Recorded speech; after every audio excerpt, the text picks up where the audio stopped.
भावांनो बहिणींनो, आज आता मलाच घरातल्या कामाला लयच उशीर झालता. तुम्ही म्हणसान ताई दर दिवस तेच सांगते, व्हिडिओ काढायला पण लय उशीर झालाय. आता दुपारचे 1 वाजले. आज काही व्हिडिओ काढायला एवढी इच्छा नव्हती, पण म्हणलं चला आता काढू द्या. मस्त पहा कसं गल्लीत ऊनच ऊन आहे. आता 1 वाजलाय. आज उशीरच झाला मला व्हिडिओ काढायला.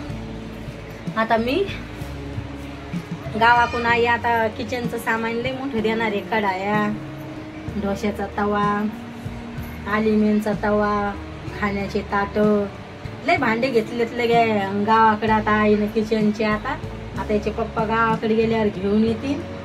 चांगलं चांगलं सामान घेतलंय मी आता. तर आपल्या गावाकडच्या कढाया चांगल्या निघतात म्हणून म्हणलं आई तू तिकूनच दे मला घेऊन. तर मग आईनं घेऊन दिलेत भांडे मला तिकून. इकडं कसं आहे, काळे भांडे निघतात कढाया हे, त्याच्यामुळं म्हणलं गड्या आपण इकडं घ्यायचीच नाही. मग आई म्हणे मी देते म्हणे तुला किचनचं सामान घेऊन, जे लागतंय ते पोळ्याचा डब्बा हे ते सगळं दिलंय घेऊन आईनं. आणि लय भारी भारी सामान घेतलंय लगे मस्त. मला तर आवडलंय, मी लय खुश झाले. सगळं सामान घेतलंय लगे आई. तर मग इथं आले ना, आता छोकुलीच पप्पानं आणलं तर मग मी तुम्हाला दाखवेन. आता छोकूचे पप्पा जाणार तर गावात, तर मग दाखवेन तुम्हाला. आता चांगलं सामान घेतलंय लगे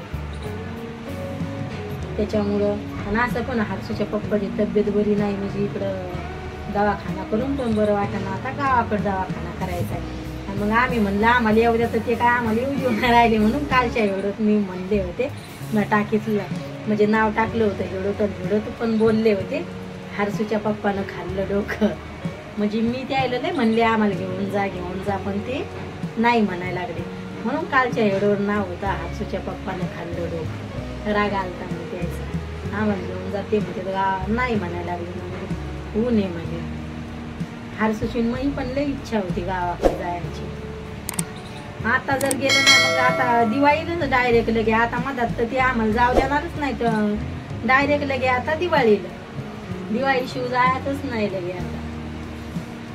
आता ते आता नाहीच म्हणून राहिलेत. किती म्हणले आम्हाला तुम्ही घेऊन जा, नाही चाललंय द्यायचं. त्याच्यामुळे मग मला लय राग आलता त्याचा.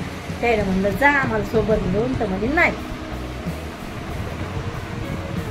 ऊन आहे म्हणे गावाकडं, कशाला येता म्हणे एवढं उन्हात. आणि हर्षू भैयाला पण लय ऊन लागते म्हणे गावाकडं. उन्हाळ्यामुळं लय गावाकडे मजा येत नाही म्हणे. हिवाळ्यात आणि पावसाळ्यात तरी थंड वातावरण असतंय म्हणे. त्याला आम्ही दोघं मायलेकर म्हणून थकलो, आम्हाला घेऊन जा, पण नाही म्हणायला लागलं.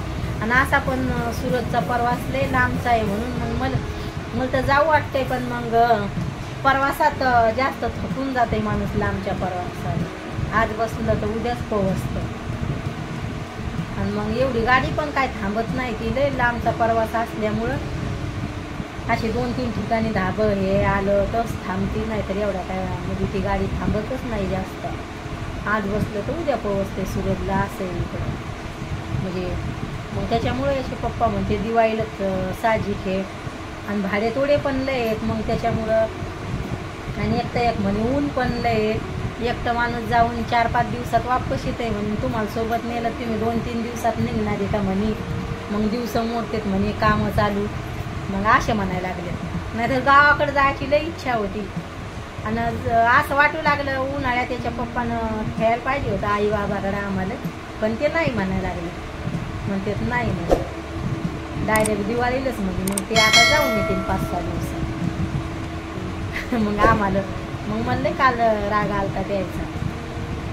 हर्षू भैया म्हणे पप्पा घेऊन जा, तर द्यायचं नाहीच चाललं तर नाहीच. तर आता ते लगे नाही घेऊन जाऊ राहिले आम्हाला. मग नाही तर नाही म्हणलं जाऊ दे आता. असं पण भैयाला म्हणलं भैया जाऊ दे, गावाकडे पण म्हणून असते द्यायची इच्छा नाही तर मग नको म्हणलं.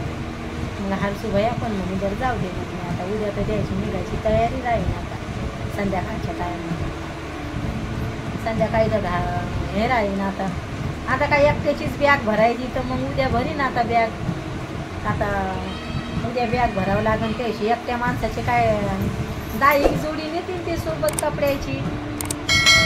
आणि 3 मायलेकराला जायचं असलं तर बॅगी भरावं लागतात मग दिवाळीच्या टायमाला. नवे कपडे हेन तेन. आणि आता कसं आहे, आता काय एवढं आम्हाला कपडे भरायचं काम नाही आहे ना हर्षू भैया पप्पाचे. उद्या पप्पाच्या कपड्याची पॅकिंग करीन मी आता. बाय भावांनो बहिणींनो, व्हिडिओ कसा वाटतोय तर नक्की सांगा कमेंटमध्ये.